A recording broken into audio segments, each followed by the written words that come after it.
Good morning, good afternoon, or good evening, wherever you are in the world tuning in. My name is Michael Barrett, and I'm Head of Events and Corporate Social Responsibility here at TRBusiness.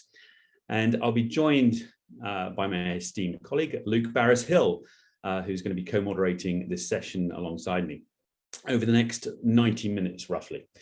Thank you all for joining us, and a particular thanks to our sponsors of this session, which is called Diversity and Inclusion in Travel Retail. So thanks to Beam Suntory, Diageo, JTI, and Counter, which is part of the Blue Dog company, Blue Dog Group. So thanks to those companies for supporting this webinar. Without him, this is of course not possible. As you know, we put on these webinars at a free of charge basis to all the industry, because we want to get the good news out there of what all the companies are doing, whether it's on sustainability, health, well-being, diversity and inclusion. We want to share as much as possible across the industry. So this webinar, after it's finished, will be very soon uploaded to our YouTube channel, where, as we saw during the Sustainability Week, a good number of hundreds of viewers, about more than 1,000 viewers on each particular session, tend to tune in and watch the webinars after they've finished. So it's great to see that as well as those of you watching in live, a good number of people do tune in and watch these afterwards. So diversity and inclusion, it's a growing topic. When we were in Singapore and Cannes, the recent TFWA shows, all our meetings with brands across all categories, they're all talking about what they're doing, whether it's incorporating more diversity inclusion into their own HR policies, or gearing up and being more focused on diversity and inclusion to reach out to more minority groups in their consumer marketing. So there's a lot happening, and we're delighted to see that we've got a great lineup of speakers who are going to our diverse speakers.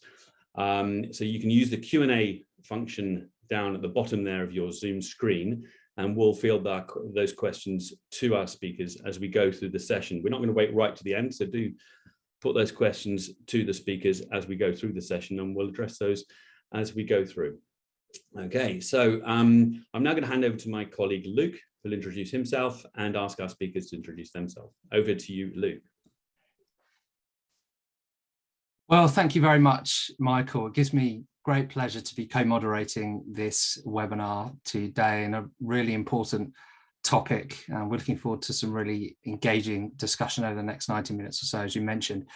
A central element of our second Travel Retail Sustainability Week held in April were the clear strides being made by companies in our travel retail universe, and indeed across the broader travel ecosystem, to incorporate ESG and corporate sustainability programs into the fabric of their workplaces, including attention to fostering greater diversity, equity and inclusion.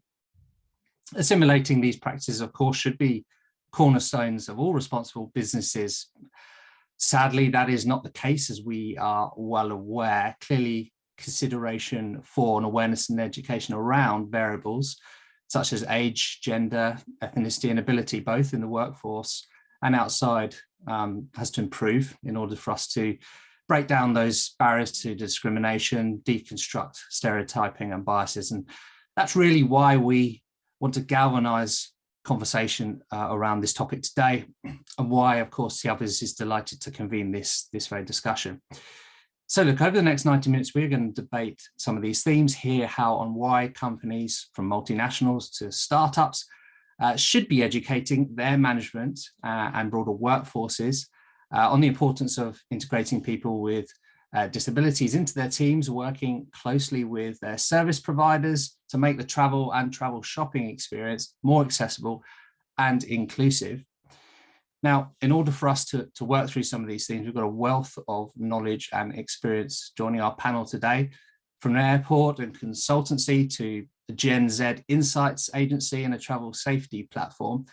Our speakers and panelists are going to share their expertise on the topics of diversity, equity and inclusion, disability awareness and education, democratizing access and opportunity, and how perceptions amongst consumers are changing and how that is influencing the way that companies position their corporate messaging, marketing, and branding. Of course, it would be remiss of me at this point, and as Michael has pointed to nicely already, not to mention our Travel Retail Consumer Forum, which makes its highly anticipated return this September in Limassol, Cyprus, between the 4th to the 6th of September. So we are very much looking forward to continuing the conversations here today, welcoming as many of you as possible to the event hosted by our partner, Cyprus Duty Free, part of CTC ARI, to give you really an unmissable opportunity to participate in conversation, take advantage of a rich educational program, 6 figures in value, courtesy of our research partner, Mindset. So please make sure you register. You can find out further details on trbusiness.com, or we'll have a full outline of the program in store. And don't forget, the early bird discount to register is available for a further 2.5 weeks or so. So please check that out.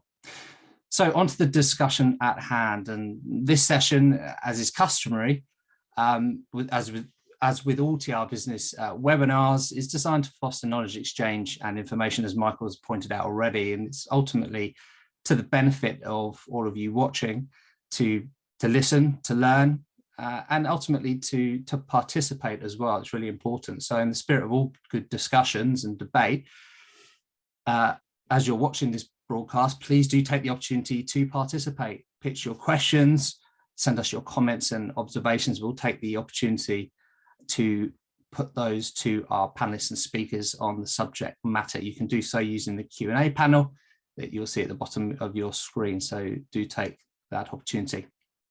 So without further ado, I'm going to hand now to each of our speakers to introduce themselves, their companies, and their wider remits when it comes to this important subject matter.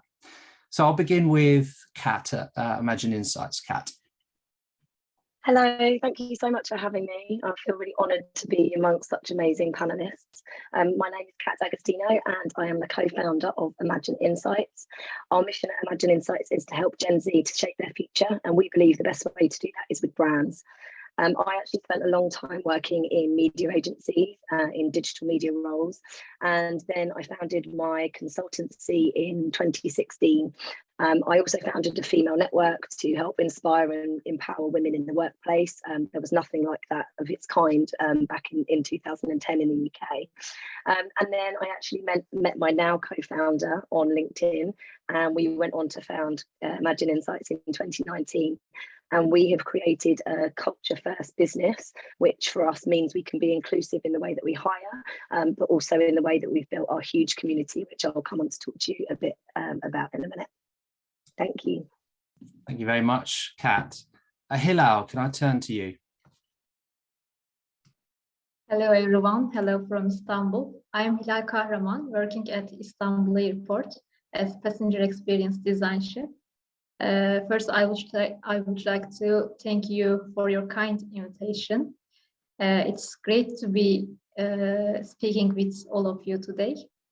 As being customer experience team, we are responsible for making our airport journey accessible, pleasant, and smooth for all our guests. Specifically, me and Seban have focused on improving the experience of our guests with different disabilities and also families with children. Today, actually, we will share our accessible and inclusive work together with Seban, but unfortunately, she will not be able to join us today. She feels ill. She said she's really sorry for that, and she wanted me to say hello from her. Thank you very much again. Thanks very much, Hilal. We're obviously sad not to have Seban join us today, but we are really excited to hear from you, of course, Hilal. So thank you very much for giving up your time to represent Istanbul Airport here today. Okay, let's move to Fabienne. Fabienne. Yes, hi. Thank you very much for having me today. My name is Fabienne. I created Good to Know about 9 years ago. It's a consultant agency that works especially on diversity and inclusion. It's very expert on disability and gender equality as well. Before that, I was working in HR in a bank, and I was in charge of those two subjects, disability and gender equality. And I realized that usually when I organize a conference, for instance, on, for instance, disability, most people coming were concerned or already aware or convinced by the subject because they were themselves disabled or they knew somebody very well that was disabled. And if it was about gender equality, I don't know, it's usually called women and men equality, and for a reason, most people coming were women. So I created Goods to Know to tackle this issue and try to convince and get more people aware, even if they were not aware before. So that's what I will talk in a minute. How? Thanks very much, Fabienne. It's going to be the underlying theme for this webinar, education, raising that awareness level. So we're happy to have you on the panel. Can I turn to Stephanie? Last but by no means least, Stephanie, it's great to have you join us today. Thank you so much, Luke and Michael, for inviting me, and to my other panelists. So nice to see you all. My name is Stephanie Rodriguez, and I'm on a mission to impact 1 billion lives by 2025. And I do this by democratizing safety through a startup that I founded after becoming probably the travel retail industry's leader on digital transformation over the past 6 years. After traveling alone in so many countries and finding myself vulnerable, I founded WanderSafe, both the free app and the beacon that won in the awards in 2019, the best new travel accessory, but also in 2019 through a series of life-changing events, including my interaction with the mosquito, I became limb different, and I am a bilateral amputee, but grateful to be alive and representing that side of the diversity and inclusion conversation here today in the conversation. So Luke and Michael, thank you again for inviting me to be a part of this. It's a pleasure, Stephanie. Thank you very much for being with us. Okay, so to kick things off and to set the scene somewhat, I'm going to turn to Kat to Imagine Insights to begin. Kat, let's talk a little bit about the company that you co-founded. You've got access to a very powerful Gen Z community.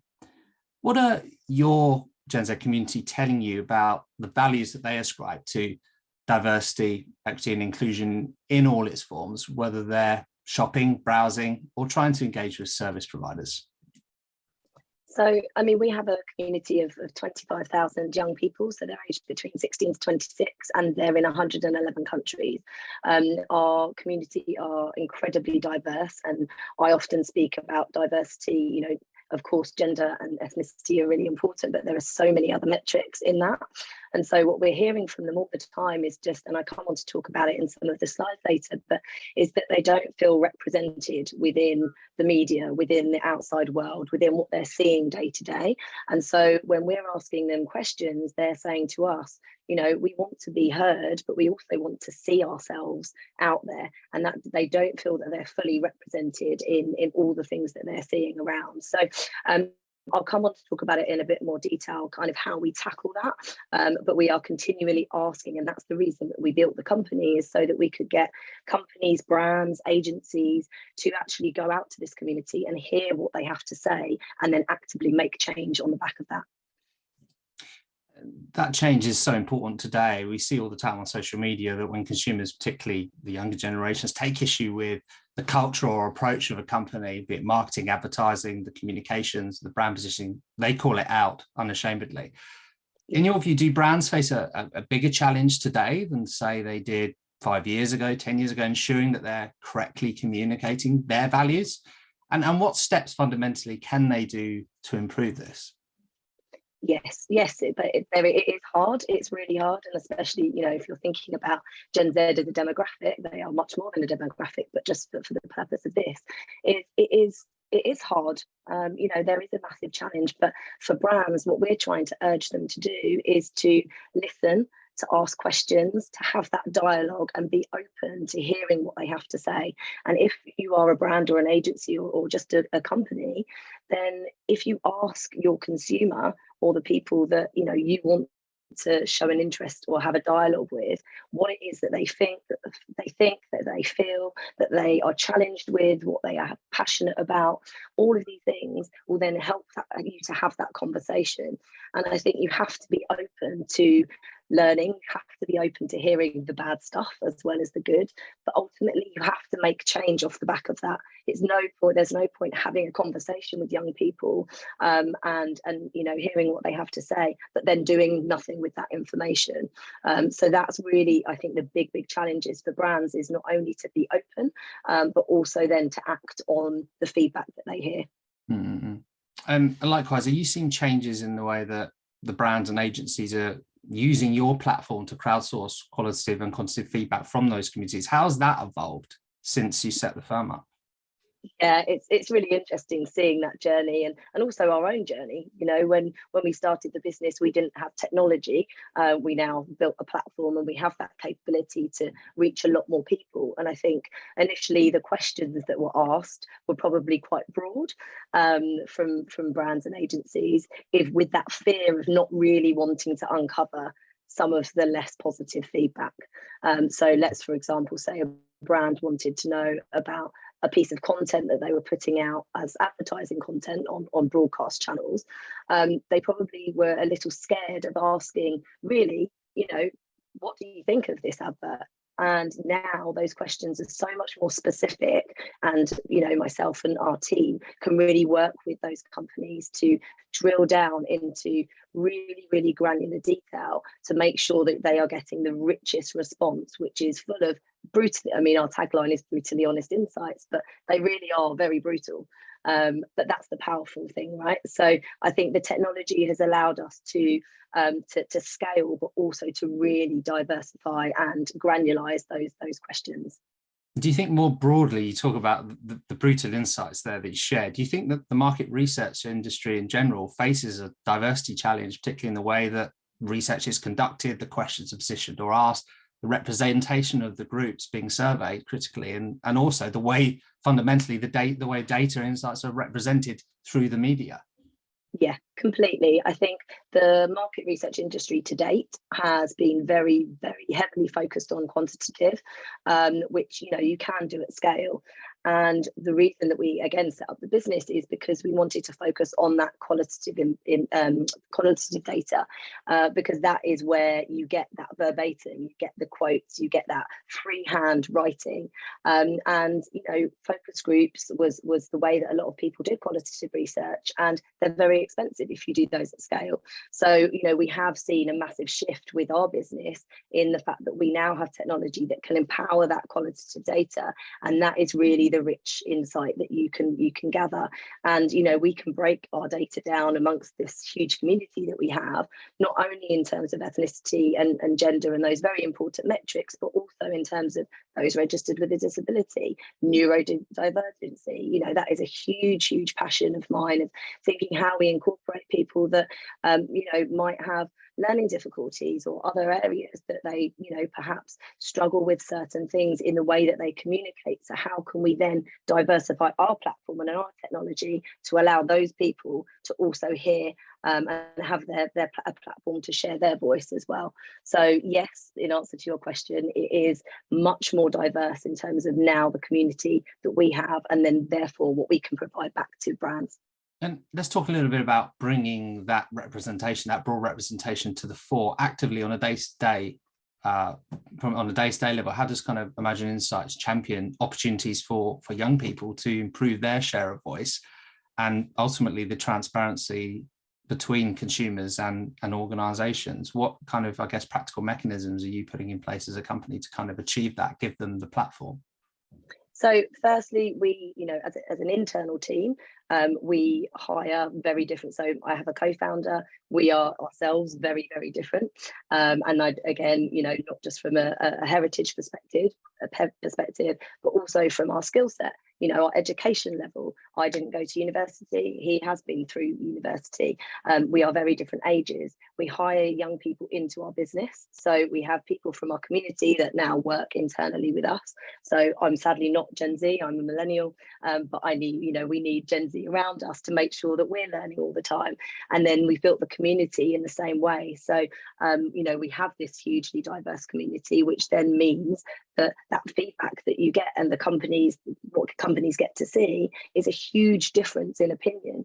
And we champion diversity in thought, and that is something we're really passionate about. And you only get that diversity in thought if you have different people in a room.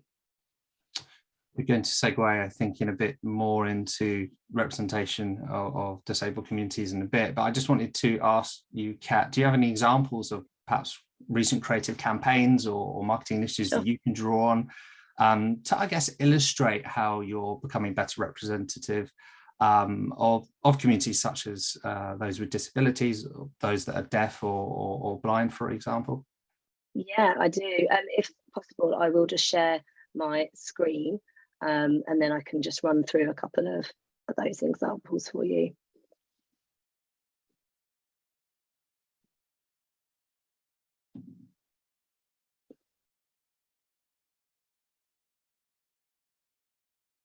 So we've got a couple here. Hopefully, can you see those? Yeah, we can see. That's great. Yeah, brilliant. So, I mean, it's a big challenge here because it's really hard to find lots of examples, which therein lies the problem. There are a few brands that I think are trying to be more inclusive, whether that's from, you know, authenticity perspective, they're representative in the people that they're having within their adverts, or that they've made a pledge or a mission to be committed to inclusivity. And the first example is Pantene. So some of you may have seen that, and they signed Lucy Edwards, who I think she was 25 years old last year. She went blind as a teenager, and now she is actually Pantene's brand ambassador. That's a huge step for such a prolific brand. It's part of the Procter & Gamble portfolio. And so, you know, she is in a lot more of their advertisements now, whether that's, you know, online, whether that's in broadcast. So that's a really positive step that they're taking. We also have Tide. And again, you know, I'm sure many of you have seen that because it was part of the Super Bowl in 2021.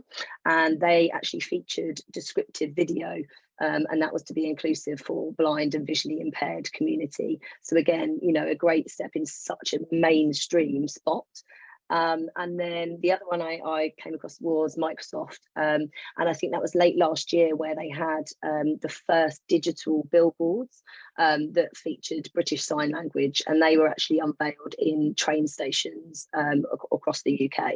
So, you know, there are some fantastic examples in those, but there's so much more to be done. And it comes back to my point on representation, which is, you know, for us, we are all different people. How do we feel represented in the media? And this is, you know, where brands have to step in and step up to create more advertisements, you know, more campaigns, more projects that include more people from a different background, whatever their circumstance. Thanks so much, Kat. Brands do need to step up. Companies need to step up. I think it's a good point to perhaps bring in Fabienne at this point to discuss some of her business. Unless, Kat, of course, you had extra slides you wanted to share. Okay. No, that's fine. You covered everything. Thank you. Well, we'll bring you back in very shortly. Fabienne obviously founded It's to Know. Before we do, Luke, I just wanted to ask Kat a question about how brands across the globe, really, you mentioned the Super Bowl campaign and the UK-based campaign. Now, are we seeing this really isolated to Western markets, or are we seeing brands in other world regions also more focusing more on different diverse minority groups as well in their campaigns and their marketing campaigns? Yeah, I mean, I have seen less examples globally. I mean, Super Bowl, you know, is obviously huge from a US perspective and goes global. But yeah, we've seen a few in the UK, but it's I definitely think from a more of a local market perspective across the globe, there are less examples from my perspective anyway, from what the research I've done. But we are getting a lot of interest from multi-market. So, you know, whether we do a lot of work with Europe, but also, you know, we're being asked to segment groups within certain countries, but then really drill down on the metrics within those countries. So I think there is a need there, but also I think brands are wanting to change, but it's just going to take it's going to be quite a long process, because going back to what I said in the start, they need to be open, they need to be able to listen. They also need to, you know, invest that time and that money into doing that research. You know, we would always, of course, we want to run a market research company, but we would always urge anyone to do that research first and then build from that research, because otherwise you're making an assumption about what your audience wants to see. And, you know, for us, we would, you know, that's crazy. You know, why wouldn't you just do the research first and then build from that? So I think there is a desire there, but there's a very long way to go across the globe. And yeah, absolutely. And in fact, on that note, I was talking to Tracy Ross from Arianta Middle East, who's going to be taking part in the TR Consumer Forum that Luke alluded to earlier on in Cyprus. And you know, she works across all different aspects as an international retailer in the Middle East, including sustainability, but also diversity and inclusion. And she was sending me some photographs on WhatsApp of, you know, the issues in you know, by LGBTQ community in the Middle East. So what would you say to brands who want to reach out to the LGBTQ community in countries where you know, gay rights is just not an issue, and it's you know, that particular community are, you know, ostracized more than anything? Well, you know, it's not a plug for me, but I would say, you know, find a company that can access those communities in the way that we can, so that you can give them a voice, so that they can be heard, so that you can, you know, ask them questions and make them feel inclusive. You know, we have built this platform to allow young people to have a voice, and if they have that voice, that will help to shape their future. So, you know, find, whether it's us or another company, but, you know, find somewhere that you can access those people and ask them questions and involve them in the conversation. It has to be a two-way dialogue. Okay. And Luke, I know you wanted to segue across to Fabienne, but before we do, very briefly, Kat, could you just pinpoint if there are any specific categories, not that focus more on trying to reach the, you know, various minority groups. Let's talk about disability in particular, since that's one of the core topics of this webinar. But are there any particular categories where you see sort of pretty, you know, huge gaps in terms of wanting to reach out to the minority groups, disability in particular? Categories, you know, from you've highlighted some FMCG goods there, but other areas where you see there's really a lot of effort that needs to be taken from those particular brands or the categories in particular? Yeah, I mean, I think, you know, I think there's a huge aspect on retail. I think, you know, we're going to hear some great examples, I'm sure, around travel, but I think retail, there is a huge opportunity, and whether that is online, whether that is, you know, in store, but also from a content perspective. So, you know, it could be, I wouldn't say there was one particular industry, because I think there are gaps in all industries. Yes, FMCG is probably slightly further ahead, but I would say actually there are gaps within all industries, but retail in particular. And I'm sure Stephanie will have some interesting input on that in a short while with her experience. Luke, before we segue into Fabienne's perspective, what I'd like to do briefly is share something, a brief video which came out during the 2016, I think, Olympics in Rio, the Paralympics in Rio. It's a video put together by Channel 4 for the Paralympics, and it just shows to what extent, well, all the various types of disability, which Fabienne's going to talk about in a short while, but also to what extent people with disability are really amazing people with huge potential. I won't say anything more. Ollie, can we just cue the video, please, now, and just enjoy the next 3 minutes of this.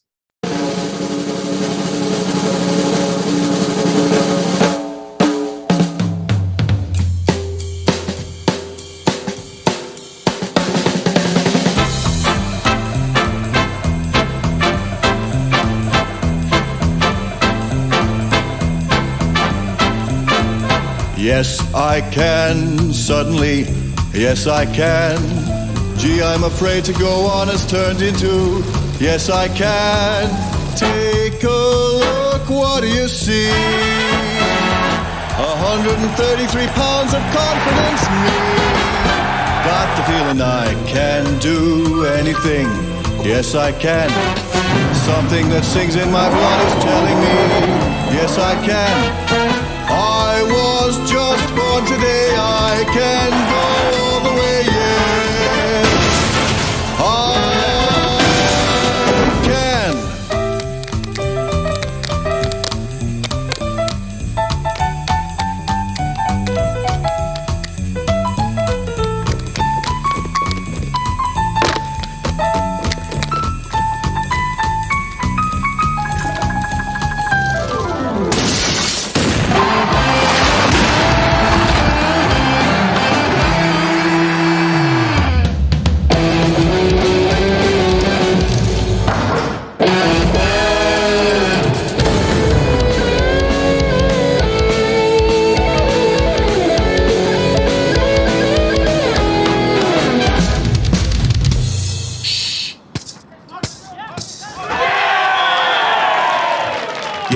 I can. Yes, I can. Yes, I can. Yes, I can. Yes, I can. Yes, I can. Yes, I can. Yes, I can. Yes, I can. Hey, yes, I can. No, you can't. Yes, I can! Are you ready? I can climb Everest. Yes, I can. I can fight here all night and never rest. Yes, I can. I was just born today. I can go all the way, yes! I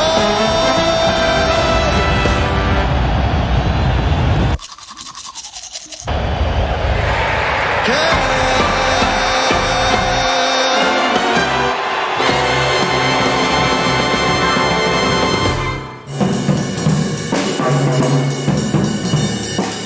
I've always felt musical. It was something that was in my blood. I used to bang on pots. And as that last subtitle showed, we're the superhumans. This is just, this perfectly describes, what people with ability are capable of doing. There are different ways in which people refer to people with disability. It's differently abled or specially abled, but I think superhuman, and that may ring true to with Stephanie there, because I saw that she has a TikTok dancing video with her son, which I'd very much like to hear more about. And Stephanie, if you can maybe get that ready, if you can, a screen share on your computer, that video when we come to you in a short while, that'd be really good to see, because I know you were dancing around your front room with your son on TikTok. Is that right? That's true, but I don't know that, because TikTok is a mobile only first platform and I'm on my laptop, that I can do that from here. But leave it with me. The magic of technology. We can, yeah, I know TikTok's a mobile first, but I think I can send it from my phone to my laptop. So I'll work on that while you talk with someone else. Great. We'll look forward to seeing that. Yeah. So I'm sure, Stephanie, that had lots of interesting parallels to your life and what you're going through when you saw all those differently abled people, performing amazing feats. But coming to Fabienne, you saw all different types of people with disability there doing amazing feats. You focus very much on explaining to companies not just how to work with people with disability, but what disability is, isn't it? Can you just tell us a bit about what Goods to Know does, how you work with companies in increasing disability awareness and helping companies incorporate more people with disability into the workplace? Yeah. Yes, that was really interesting, that video, because that's our approach. We are talking about competence and skills and abilities. So really, that's our message. What we like to do is to interest people to our subjects, even if it's not their priority during the work. They are accountant, they are engineers, okay, diversity is not something that is important to them. So we are trying to interest them by talking about themselves. Talking about themselves, that means talking about sport, talking about music, talking about celebrities, talking about technology for everybody. And that's how we get people to come to our events, for instance, or to connect to our conference online, yeah, and so on, to see our expositions and things like that. So what we're doing is we are trying, we are, yes, trying to not talk directly about diversity or disability, but talk first of all of things that will interest people. Of course, when they are here, we will give them the message. Yeah. I don't know if you want me to give you an example of what sort of things we can do. Yeah, please do. Okay, well, share my screen and show you a game you can play with us, with me. Okay. Is that okay? Yeah. Okay.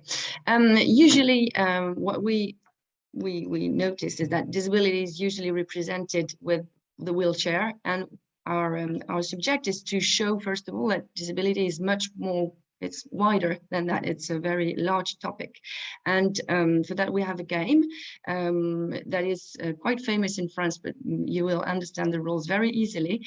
You have to discover celebrities that have or had a disability, and you will discover all the types of disabilities that are recognized.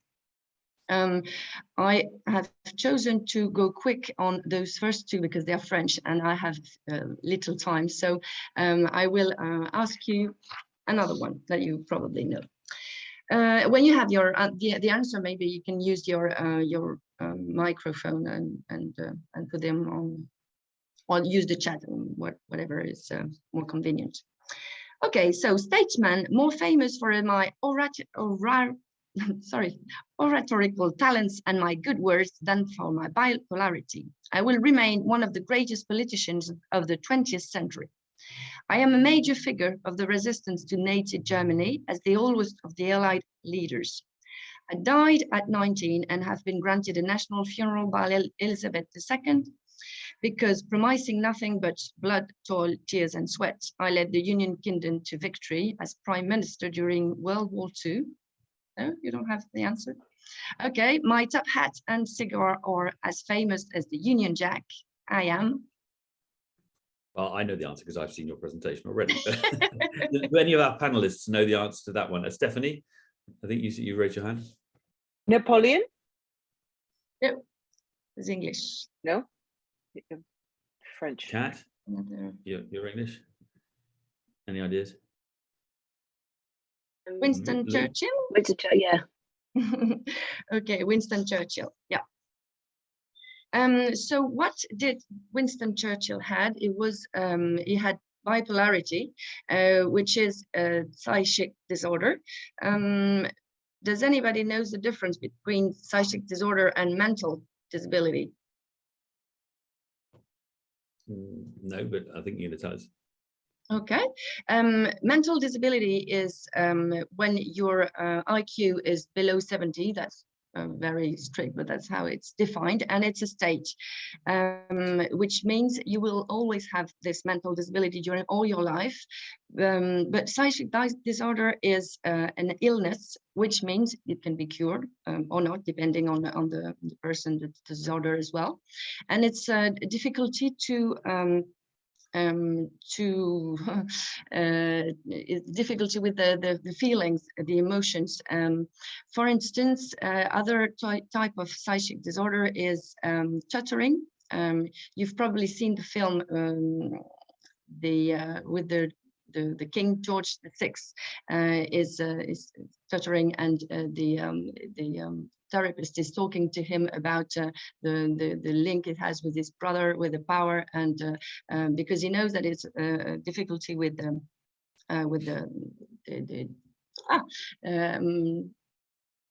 liking this word. Okay, anyway, with the emotions. Another example is, for instance, people who need to, who have a compulsive disorder. For instance, they need to wash their hands all the time. They need to check that the door is closed, and so on. That's as well something that is in their head. It's a difficulty to handle their feelings. And usually people stuttering when they sing or when they talk another language that is not their mother tongue, they do not stutter anymore because they don't have as much feelings and emotions in another language, for instance, or if it's not their own words. Okay, another person you will have to discover now, maybe easier. As a brilliant student at Harvard University in the 2000, I had the idea with some friends to create a social network for the students of my school. This project grew out to become the most popular social network in the world 10 years later, with more than 1 billion registered users. I'm sure somebody's Kat, yes, do you want to go? Zuckerberg. Yes, Zuckerberg. Do you know what is disability? No. Okay, Facebook's logo is blue because he is colorblind. Yeah, and you would ask yourself if being colorblind and managing a company is considered as a disability, and I would probably say no, because it's not something that will hamper you in your job on a daily basis. But depending on your job, you can be really you can have trouble doing your job if you, for instance, are working in design or chemistry, or you have to drive a bus or something, and recognizing colors will be a difficulty in your job, and this time you will be recognized as a disabled worker, for instance. That's how we call it in France. That's a way to tell you that you can be disabled or you can be in a situation of disability, which is different, of course, and depending on your job, you can be at some time of your life disabled. Sometimes you will not be in a disability situation. Okay, do I have time for another one, or yeah. Maybe yes? Yes, Let's do okay. one more. Yeah. Okay, no problem. Good. English woman of letters, born in 1890. I have been writing from a very young age tales, short stories and poems despite my dyslexia. I used to publish 1 or 2 books a year. Some of these have been adapted for the movies and also the theater. Most of my books are characterized by closed doors settings and belong to the detective genre. They feature 2 heroes who have become popular, Hercule Poirot and Miss Marple. I was nicknamed the Queen of Crime after the success of Then There Were None or Murder on the Orient Express. My real name is Agatha Mary Clarissa Miller. I am Any takers? Agatha Christie. Go ahead. Yeah, that's correct. Yes. So what type of disability would she have? Probably heard me. Dyslexia. Yeah, exactly. Which is cognitive. Oh, sorry, I wanted to show you that. I'm sorry, oh, that's okay. I'll show you later on. Yeah, so it's a cognitive disability. When you have dyslexia, there are other types of cognitive disability. Dyslexia is, it doesn't mean that you will not learn how to read, but it means that it will not become automatic. So that means that you will always have to concentrate much more than others when you read. I will give you another example. Dyspraxia. Praxia is the coordination of your movements. People who are dyspraxic, they have to think each time they move their hand, their legs, whatever, they have to think about the movement that they are doing. if I want, I can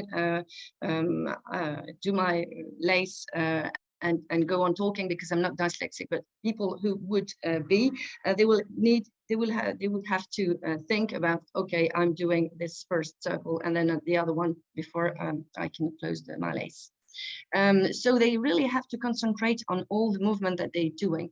Daniel Radcliffe, Harry Potter, the actor, is dyspraxic, and he says after a day of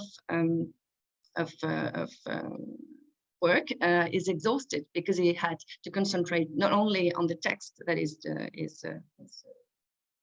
the word that he's saying, but also on all the movements that he is doing. So you have to remember that working with people who has cognitive disability means that usually they will be more tired at the end of the day. If you have information, you have to check that they are attentive to what you're going to say, and I would recommend to talk to them in the morning because they're less tired. If you want to come back to the Zuckerberg slide and the colorblind, okay, yeah, charts, that was interesting. I think some interesting. Okay. It's very concrete. This is how colorblind people would see the sort of pie with no colors. So of course it's very difficult to read for them, and that's the advice on how you can use your charts to be more accessible to them, because they have no color problem with this type of presentation. Yeah. Michael, let me know if I can have you guess. Just on that point, before you go on, and I know you've got some other interesting slides that you want to show. On that point, do you see any brands at all, and Kat, maybe you know the answer to this one, trying to bring in inclusive consumer marketing campaigns for people with who are colorblind? So when they see an advert, they're seeing it, the text or the actual imagery in a color that works for them and not all gray or in colors that just don't make sense to them. I actually haven't seen any examples of that. So Fabienne, I'm not sure if you have, but I just, on a side note, found that so interesting. And actually as a takeaway for me, I now need to go and change our presentations because I imagine that's a very common thing. So yeah, I don't have an example, but just wanted to say thank you for raising that. No, unfortunately, I don't have any example either because, well, it's not my job. I'm working more on internal communication more than external communication with the companies. So I can't think about any example, unfortunately. Fabienne, I'll just jump in there, Michael, because we've actually got a couple of questions coming through on the Q&A, and just in the spirit of talking about campaigns and broadening the remit of campaigns and becoming more representative, we've got a question here about from someone that points out that quite a lot of the time when we speak about campaigns, we're talking a lot of the time about educating and supporting younger generations, as we already spoke about with Kat to some degree, supporting the younger generation with disability, diversity, equity and inclusion. But does anyone know if there are any specific campaigns to educate the older generation? On a similar note, are there differences in how the industry should support those with disabilities depending on their age? Our industry, travel retail and the travel ecosystem. Fabienne, I don't know if you want to comment on the I guess the age representation element of the campaigns, and also Kat. For the campaigns, I wouldn't be the right person. When I intervene in the companies, usually our targets is all the employees, whatever their age. So we are getting awareness to all the employees of the company. But once again, it's internal communication. So probably Kat, you will be Kat, do you want to take that one? Yeah. So I mean, it's a really interesting question, especially for older demographics and you know, watch this space, but it is something as a business that we're thinking of moving into, because you know, we are heavily focused on Gen Z, so that, you know, everything that we do is around that age group of 16 to 26, even though Gen Z are younger, and I think there is also massive need for brands to focus on different age groups and different demographics, and that is something that, because we are getting asked those questions a lot, that we are, you know, thinking of developing our business into those areas. But you know, again, it comes back to the point before, in which brands are, you know, there are a huge job to do. And I think what brands often do, and of course there are some great examples, but other brands will you know, they'll assume, they'll make assumptions about older demographics as well as they do the younger demographics, and that's where the challenge lies. So it's all about doing that initial bit of research and asking questions and finding out what is the, you know, what are the millennials, what are boomers, what do these people want to see, and how are they represented in advertisements. And so again, there is a big job to do, and I think it just comes back to really having that two-way dialogue with people. Kat, you didn't talk about the statistics, I don't think, to a great deal when you went through your initial slides there, but you did have one on the percentage of the British population, at least, who are disabled. It was really interesting because Fabienne's got some interesting statistics as well. Do you just want to share that particular slide? Yeah. So we can do that. Yes. Fabienne, do you mind just taking sorry. yours down? Sorry. Thank you. Power of technology here. Okay, so this is a slide, and it's really shocking, but it's also not surprising. You know, there's, in the UK there are 14.6, and it's, so, you know, nearly 15 million people living with either a long-term illness, impairment, or disability. You know, that's almost 22% of the population, which is a quarter of the UK population. You know, that is such incredible numbers, which means we have to do something. We have to be able to act, you know, a company, a brand, as individuals. And we actually asked our community, and we said, you know, what do you feel represented in the media? And more than 2/3, so 68% of them, said that they didn't. And this is just Gen Z. This is just our community of 25,000 people. You know, this is a global, our community are global, but that just shows how many people don't feel represented. So if we were to ask, you know, other demographics, I'm sure that would be the same. Interesting. And Fabienne, you got some interesting statistics on disability. What market is that referring to? France? If you can just show your that particular slide you have. I'm just trying to see myself. I don't quite. Most of the figures would once again be, I think global anyway. Most disability situations are linked to illness, disability illness. Other slide. 80% of disabilities are invisible. So that's a question when we are talking about campaigns where they would like to be represented, but yes, how if disability is invisible, then it's quite difficult to show. 80% of disability occur during the course of life, and the average age is 40 years old. That's something that most people don't know. They think that you were born disabled or you are not. That's absolutely not true. And 1 people out of 2 will experience a disability situation. Of course, will not be disable, but a situation in their lifetime. So that's really in link with Kat's figure. And of course, skills and disabilities, that would be the conclusion of the game. Indeed, as we saw on that video earlier on, and as Stephanie's going to show us in a short while. But Stephanie, you've got some interesting figures as well. Do you just want to share what you're sending over the chat at the moment? Sure, Michael. Statistically, globally, 15% of the world's population lives with a disability.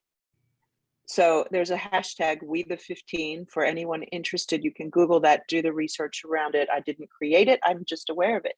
And I think there's a misconception about people living with long-term illness and disability, because I can tell you there is a difference. I feel perfectly healthy. I might get a cold. I'm limb different, but I'm not sick. So the perception that disability and unhealthiness are one and the same is really propaganda, because it isn't. there's a ton of propaganda, and I've jotted down some disability in retail myths to share, because I do think it's critically important as to the perception of me traveling over, as we were discussing in the pre-discussion, Michael.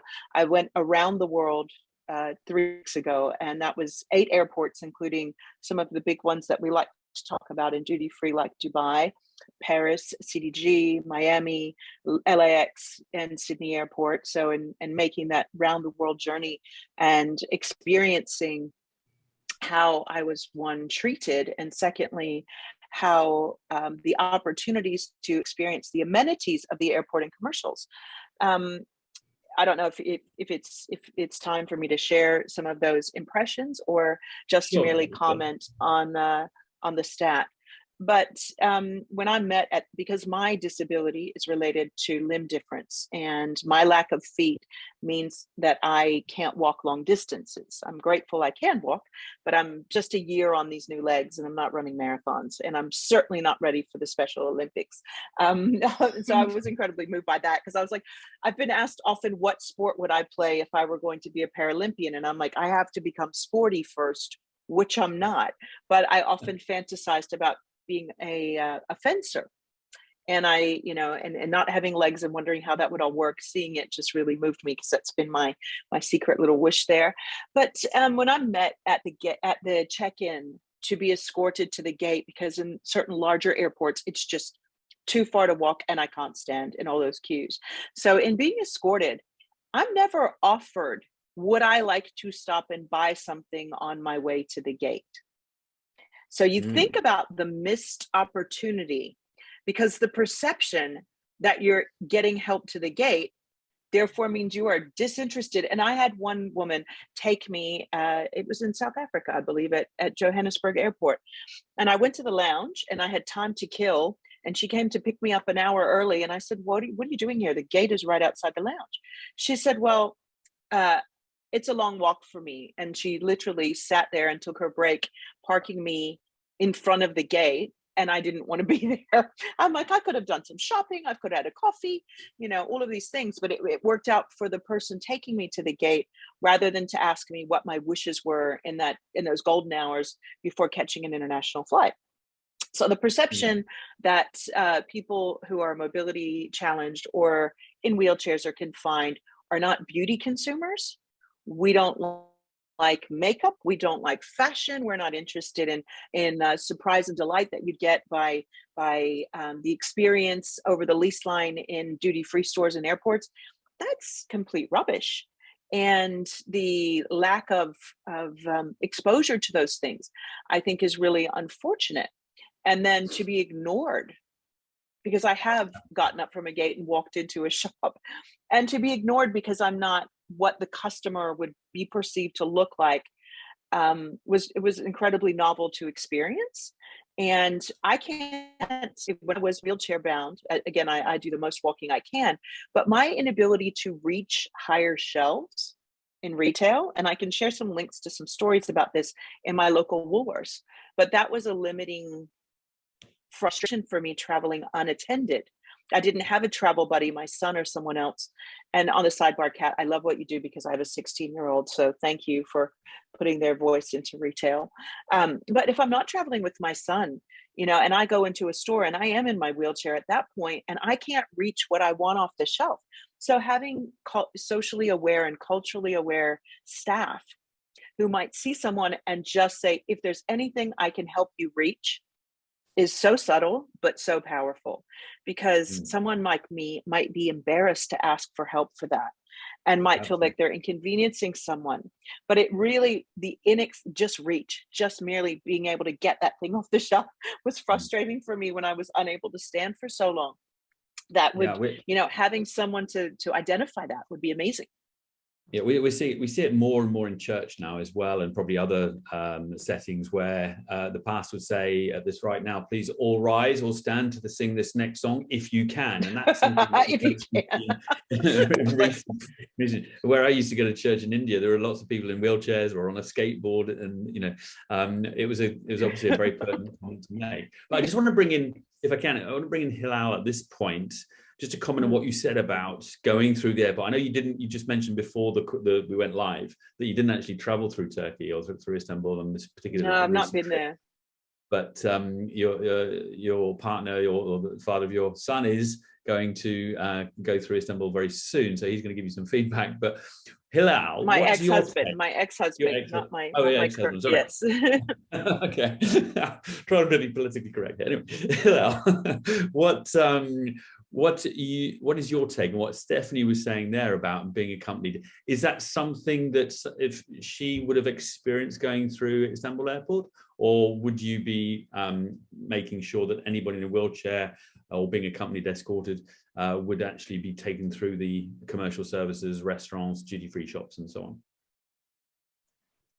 on? Actually, this assistance service is provided by airlines, not by airports. And airlines and ground handlers provide these services. Of course, they won't be willing to take you to the shopping or restaurant. But for this purpose, we have another special assistance service belong us as airport operator, meet and greet special. An assistant, trained assistant, get you, travel with you. You can go lunch or shopping or other facilities, what you want. And these specialized assistants get special training about disability, sign language, Turkish and international sign language, and also first aid training they have. So I can explain this about Istanbul Airport, different from the others.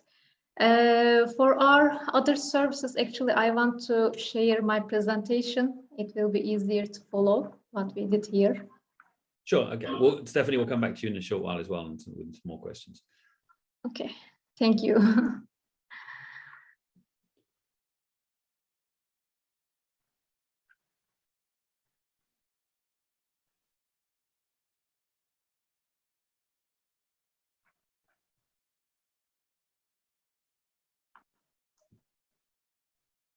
Yes, can you share? Can you see my screen? Yeah, all good. Yeah. Okay. I will skip fast here. You have already mentioned about the numbers.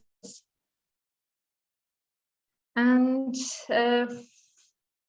for the airport journey, actually, a disabled person can experience the airport with a companion or with an assistant, as I said, provided by airlines. If they choose to experience the airport with an assistant, they should wait their flight in a waiting zone.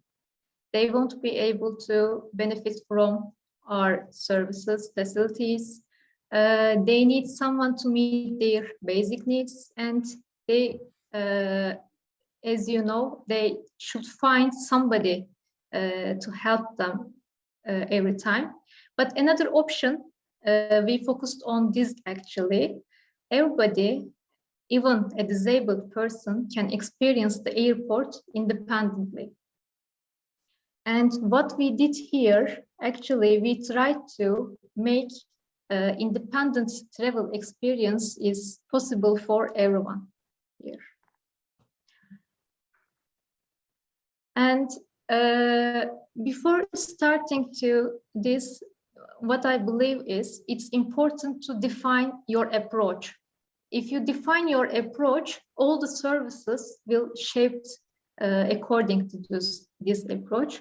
So behind this idea, we welcome all our guests focusing on themselves, not on their differences, and with Turkish hospitality behavior model. And we work to make that accessible and independent travel experience is possible for everyone with a right-based perspective. And we support the disabled people to take more active role in life. How was our journey? Of course, like everybody, we started with following the standards first. As we have a newly built terminal, our design and construction have been completed with updated standards of accessibility. We had sufficient width, we have accessible transportation options, we have huge numbers of accessible parking lots or priority entrances, assigned seats, and we have tactile paving as for our guests using white cane with visual impairment. Tactile paving with 4 lines welcome them on the curbside and go through the priority entrance in security line, and it reaches to information desk or assistant call points, as most of the airports are primarily responsible providing this tactile paving to the point where disabled people can get assistance service from their airlines. And we have assistant call points, information desks and digital information kiosks, accessible information opportunities, and we have accessible desks and accessible toilets. But when we wanted to see if these standards are enough for people to have a smooth journey in the airport, we should observe them actually. You will all already know that by closing your eyes, you cannot understand blind people. So it's important to experience together with them. So we meet with different NGOs working with different disability groups, like individuals with physical and cognitive differences. So we experience our airport journey with them, starting from the entrance and to the flight gate. We were together with people with visual impairment, hearing impairment, autism, Down syndrome, cerebral palsy, using wheelchair, using walker. Most of the disability we have included. And then we have detected the pain points together with them at each touch point, and we discussed the solutions together. Of course, we also benchmarked other airports or institutions to see how they solve this, how they find a way to provide better experience. And then we started to design the experience of disabled guests with the new solutions beyond the standards. And we offered all our accessibility services under the name of IGA Cares. Of course, this is not a single dimension process. It's not a finite journey. For instance, tomorrow I will again a site visit with a blind person. We always continue to experience our airport together with people with different disabilities, and always we check for the improvements. Here are some our solutions. For instance, we have special passenger service points located in check-in area. It includes comfortable seats and flight information displays. It provides calmer area in check-in zone for the people with light, noise, and crowd sensitivities. And it's also calmer area to charge the electric wheelchair. Also, what we have learned from the people using prosthesis, most of the people with prosthesis take their prosthesis off before check-in and put their luggage. This prosthesis, as it may be hard for them to take their prosthesis off in security line. So we have also another small size room inside this special passenger service points, so they can take their prosthesis off and they can put it to their luggage before check-in. And of course, you have already know, I think, sunflower lanyard. this is awareness and sensitivity program that makes invisible disabilities such as autism, dementia, or anxiety visible to educated employee. And it makes easier for them to approach in a more sensitive way and support the people with hidden disabilities where they need it. It's actually started in Gatwick Airport in 2016, and now it's recognized in more than 100 airports. Some other airports uses their own lanyard, but we wanted to participate this Sunflower Lanyard program as it will provide a smooth end-to-end journey for people with hidden disabilities. For instance, a child with autism will come from England, UK, Heathrow Airport to our airport, and all the employee will know that, yes, he or she has a hidden disability. And when it comes to providing privileges to people, we launched very special guest card system.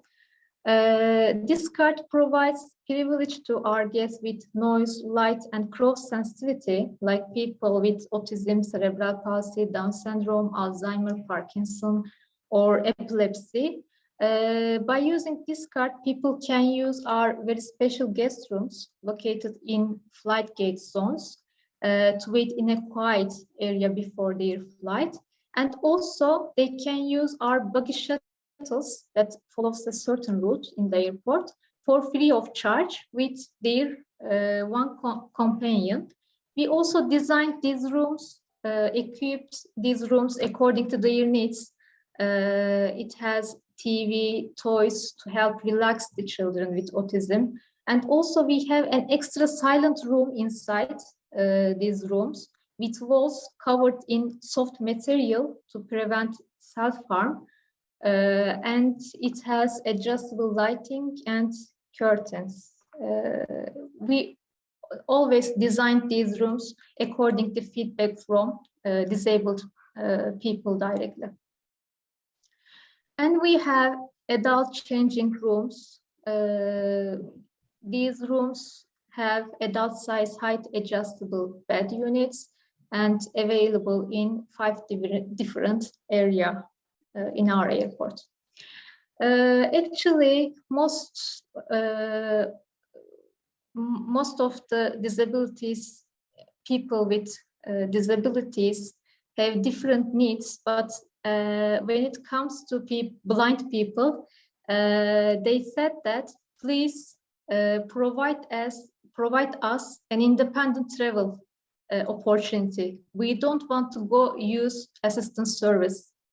We are blind, but sometimes assistants want to take us with wheelchair. We don't want to use wheelchair.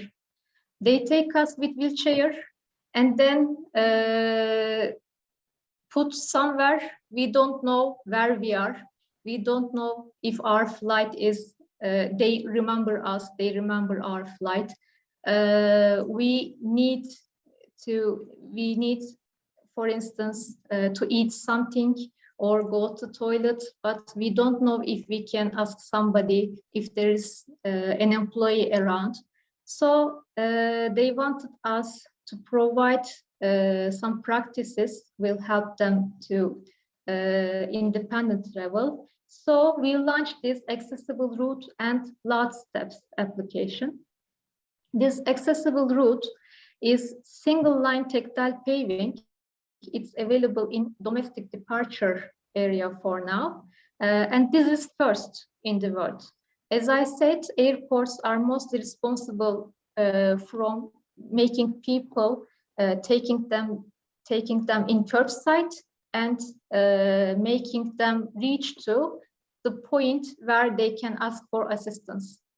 But now, by using this single line tactile paving, they can go through second security line or to the flight gates in domestic zone. Besides that, also we have an application, last step application. This is an indoor navigation.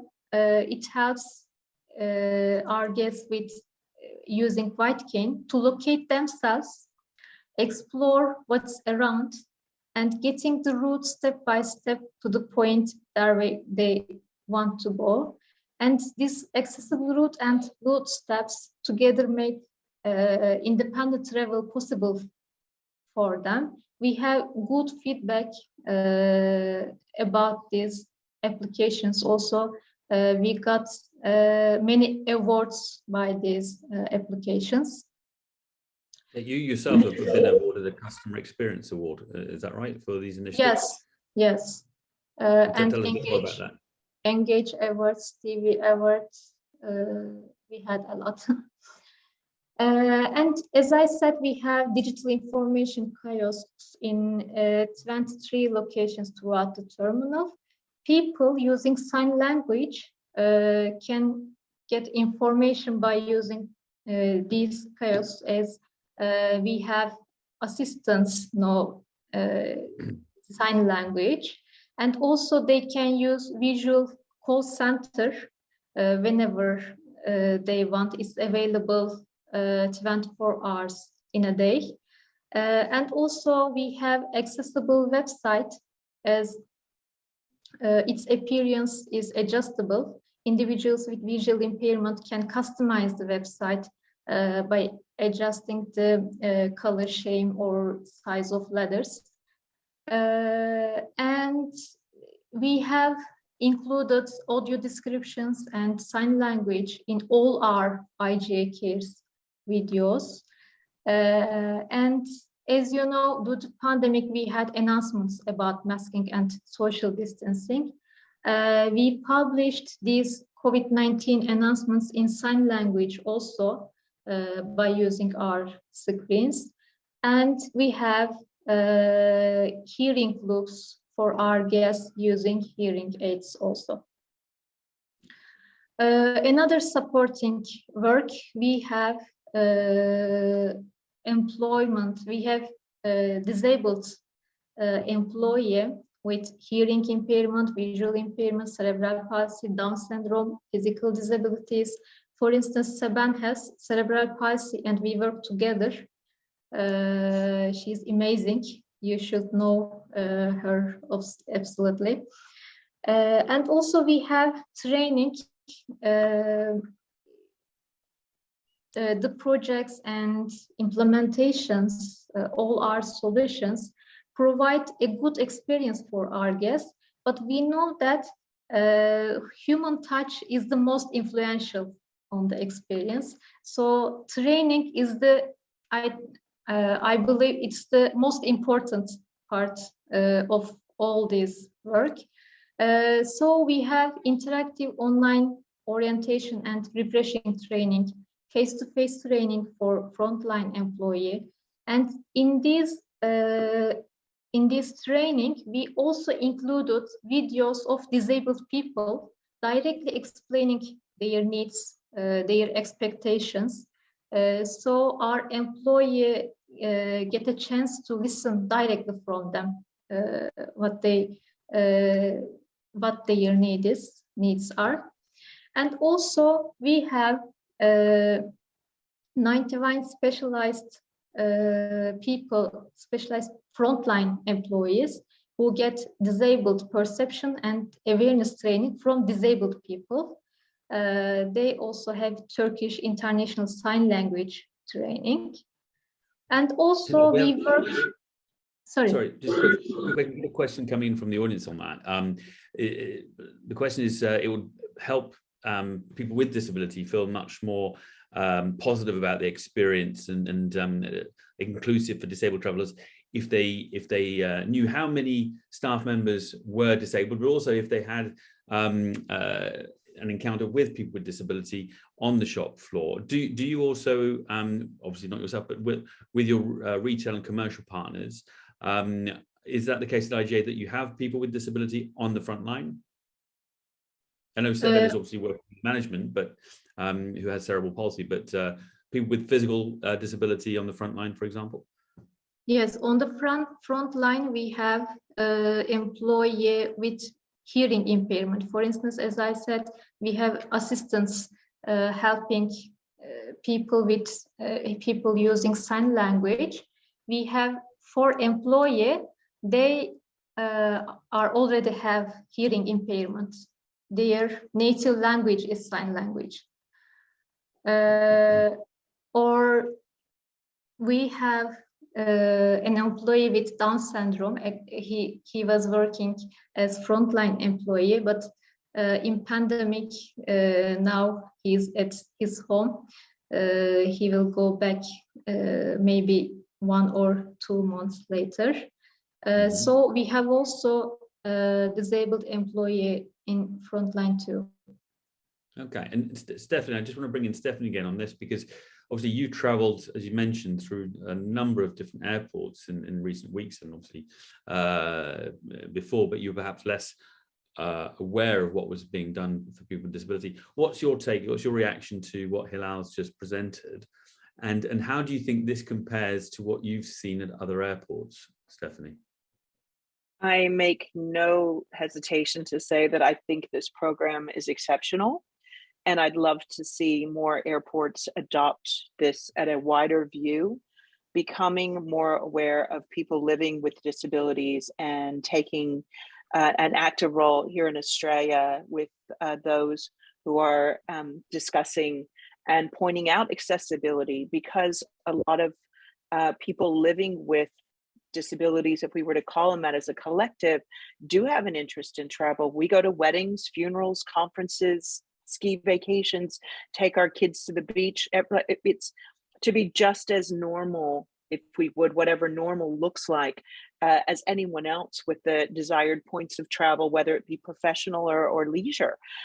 It's exciting to see an airport adopting such a holistic strategy, not just for the wheelchair-bound person, but also those with, you know, needs like autism, which are very sound related, and sight impaired and hearing impaired, who can't hear the gate being called. Those things that we take for granted, I think, in our consumer journey. So hats off to Istanbul Airport and Hilal for this program. I think it's sensational because, as I said before, you know, Michael, 15% of the world's population. And I was not one of them until just 2 years ago. So being a global traveler, I've traveled to 16 countries. I'm no novice. So coming from such a global footprint to seeing life now different every time I decide I want to take a trip, am I going to go alone? Who do I need to bring? What do I need to pack? How do I need to navigate? Who do I need to contact? Are these facilities easy to find? You know, contacting the airlines about needing gate assistance, but not assistance to walk down the aisle, and the differences on my prosthetics, etc. You know, my prosthetics unscrew, so they're really fun.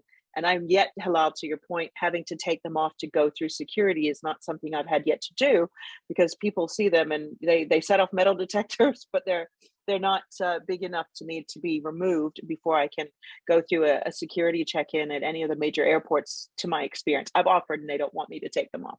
But I travel with parts, so I have to take a full kit in case I screws loose, no pun intended, on an airplane. And it looks like I could change the plane's tires. The tools I have to take on the plane, just in case I have equipment failure due to cabin pressurization, means I have new accessories I have to take on board with me, which are, again, training. Because osseointegration is such a rare condition, I have to educate people at every single airport I go to on what my prosthetics look like and what my challenges are and what I need to take on the plane.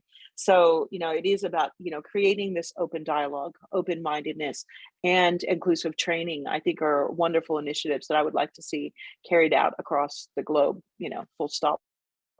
And Hilal, you said you benchmarked with other airports. What's your experience? How progressive is IGA compared to other airports in this field? As I said, most of the airports have this sunflower lanyard. Now more and more airports are aware of these hidden disabilities.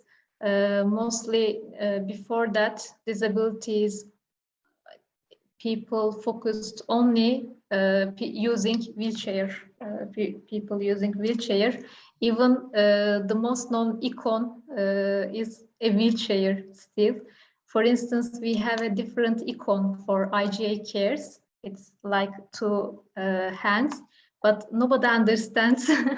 It stands for a special assistant or our accessible services. So we had to put icon with wheelchair, but we just wrote IGA cares to make easier for others find our accessible solutions. And more airport now have sensitive rooms, again for people with hidden disabilities. Differently, as I said, we have accessible route and last steps for people with visual impairments. Some airports use another program. It's area, maybe you have heard about it. This area is an app. Trained assistant can see the camera of blind person, so they navigate by seeing their around. They help them wherever they want to go. Yes, I can see, and more airports also now having this adult changing places. It's also another need, people using diaper. In airport, you know, people spend more than 5 hours, and they need to change their diapers in here. So adult changing places are also important. I can tell this. I just want to, I know Fabienne's got another meeting to go off to, so I want to bring her in very briefly before she has to shoot off. Fabienne, when we first spoke, you mentioned that you'd worked with brands, I think airlines as well. With people viewing this live and on demand on our YouTube channel are coming from airports, airlines, cruise companies, brands that you see in the duty-free shops. What's your experience with working with these different companies? And do you find that there are lacuna gaps as well in the market in terms of companies who aren't really making an effort to find out more about disability? So once again, the part of my job is to tell companies to help their employees to work better with their colleagues that are disabled. So it's difficult for me to talk about, you know, external communication or accessibility for passengers, for instance. That's not my job. So yes, we work with companies, airline companies, for instance, or airports, but more to get their employees aware of what disability is. Maybe they are concerned and they don't know, and they can have help from the persons who are in charge of those subjects in HR. And they need to know that because it will help them work better. The objective is that everybody has the same chance to work, and some people have special needs, and they need, first of all, to know that they can be helped, and others need to, their colleagues, they need to know how to work better with the disabled people. And we said it at the beginning of the morning. They have to ask, what can I do to help you? That's the best advice we can give them. But sometimes they feel awkward because at school they were not in contact with people with disability, because it's quite recent that schools are more open, more inclusive. So they are afraid of saying something that they shouldn't say. So yeah, we really need to help them to be more inclusive. And I'm very, very sorry, I need to leave you now. No worries. Thank you very much. I was going to ask you your final comments, advice, recommendations, but you just given them, so thanks very much. And we are short of time, so we're going to pass on to move on to the other speakers now, the other panelists. I'm going to start with Kat, because I know she has to go for a meeting as well. Thank you very much. Thanks, Fabienne. It's just there's so much to talk about. We will be addressing this topic at the Consumer Forum in Cyprus early September, so do come along to that, and you'll hear some more really interesting insights. But Fabienne, we'll let you go, and we'll carry on with the other panel. Thanks, Fabienne. Bye-bye. Take care. Fabienne. À bientôt. Kat, your unfortunately, we're going to have to wrap up. So your final comments and advice, recommendations to the industry. Yes, of course, you've got some great insights and we can work with you. All companies in the industry can work with you in delving in and reaching out to the minority groups. But tell us what you think our industry needs to do as a next step, really, to improve our marketing, diverse and inclusive marketing. It's following on from what Fabienne said, and that is ask questions, listen, and make change off the back of it. And I've already learned so much from being on this panel, and Stephanie quite rightly correcting me on some of the things that we're talking about, and that's what we need. We need to have that dialogue. I need to learn. There's so much more I need to learn about this space, but hopefully being on these panels and having an opinion and creating a company that might make changes is a really positive step. So yeah, ask questions, listen, and act. Thanks for that, Kat. Stephanie, you obviously work in diversity and inclusion in more than one ways. You're obviously part of a inclusive the disability group now, as you shared, as a person with disability the last 2 years. But you've also worked with an award winner for your products with the Travel Retail Awards for your WonderSafe product. Can you, in your wrapping up, just tell us what you think the next steps are for the industry in terms of reaching out to the disability community, but other minority groups as well, but also very briefly what you do with the UN sustainability goals with the WonderSafe product and the initiative that you've launched there, just so we can inform our viewers. Let me unmute myself. Oh, I'm unmuted. Great. Well, one, what can we do better? Certainly looking at just the fundamentals as far as in the travel, retail, and airport spaces, and even train stations. So extending that to cruise, the whole box and dice, if you would, looking at, these unique needs. My needs are mobility. I am perfectly sound of mind, at least today, and healthy. But in looking at where we can do better with asking that question, whether it be, is there anything I can do to improve your journey today? That's fully open-ended. And if someone can understand that, there's always going to be no or yes and maybe and what that might be. But just that question is a very powerful question. If you don't know and you are looking at retail and commercial places about whether or not that meets the needs of someone who might have mobility challenges or limb difference, email me, message me on LinkedIn. I'm happy to peer anything. With WonderSafe and the work that we're doing there with looking at women and vulnerable people, and that includes the LGBTQ, disabled, senior, so ageism, gender, you put all your things on a shopping list. We're working with the World Economic Forum and the Edison Alliance and taking on the Billion Lives Impact Challenge with the World Economic Forum and working along with the UN Sustainable Development Goals to create a more inclusive planet and to improve experience. And so we do that by, creating and empowering women to travel and that could be for work. So access to employment that might be otherwise hindered due to unsafe spaces.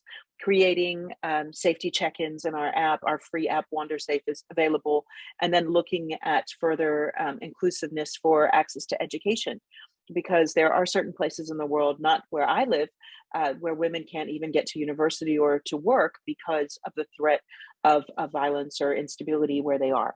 So we're working actively and continuing to advocate for people with limb difference and disability, but also in the female and the vulnerable space as well. So we are, proudly back on that train as we were in 2019 when we got sidelined. But those are the initiatives that we're currently working on. But if you look at my LinkedIn, Michael, there's a post recently about my trip and a direct conversation about an airline that I flew on. And, a flight attendant said to me that I was too pretty to be disabled. I kid you not. And I didn't even have a quip for that one because it just floored me. But in looking at, training our staff, thinking about ourselves and some of the things we might say that we're not culturally aware that we might be super offensive, that was meant to be a backhanded compliment, I'm sure. But at that point, I just went, why? So we do have a long way to go. hospitality companies are really good at building rooms and offering people, different choices in their selections, but there's a lot, I think, of space to grow in this. Thanks for that, Steph. And before we move on, can you just, I know you queued up the video, so could you just play the video quickly? Yeah. If we share to what we can expect to see at the scene in Cannes. Yeah, exactly. Can you see this? Yep, looks great. That's your son? Wow.